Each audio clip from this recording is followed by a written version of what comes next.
তো নিচে যে তোমরা ছবিটা দেখতে পাচ্ছ এই ভাইয়ের নাম হলো অ্যাঞ্জেল চাকমা। তো ভাইয়ের বাড়ি কোথায়? ভাইয়ের বাড়ি হলো ত্রিপুরা। এবং ভাইটা আমাদের ত্রিপুরা থেকে উত্তরাখণ্ড, ভাবুক অনেক দূর, এত দূরে পড়াশোনা করতে গেছে। তো ভাইটার সাথে কি হয়েছে না হয়েছে তো তোমরা সবাই জানো। তো এটার মেন কারণ হলো ভাইটাকে কেন এরকম করা হলো, কারণ ওইখানে ভাইটাকে চাইনিজ বলে অনেক মারধর করা হয়েছিল। তো তার জন্য ও নিজেকে প্রোটেস্ট করছে কি না আমি চাইনিজ না, এরকমভাবে ও নিজেকে প্রোটেস্ট করার চেষ্টা করছে। ওর অপরাধটা এটাই ছিল যে ও ইন্ডিয়ার ছোট একটা রাজ্য ত্রিপুরার হয়ে ও নিজেকে এটা বোঝানোর চেষ্টা করছিল, যে সবাইকে এটা বোঝানোর চেষ্টা করতেছিল কি না আমি চাইনিজ না, আমি একজন ভারতীয়, আমি একজন ভারতের একটা ছোট্ট রাজ্য ত্রিপুরার। তো এই জিনিসটা নিয়ে ও প্রোটেস্ট করার জন্য ওকে আজকে এত খারাপ একটা দিন দেখতে হলো।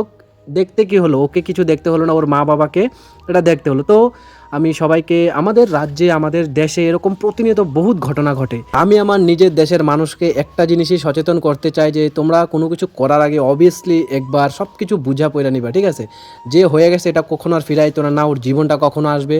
আর ইন্ডিয়ার আমাদের ভারতের যে সরকার যে সিস্টেম আছে, সিস্টেম বহুত বহুত বেটার, আগের থেকে অনেক উন্নত হয়েছে, কিন্তু তারপরেও কোনো না কোনো জায়গায় একটু না একটু কমতি থাইকাই যায়।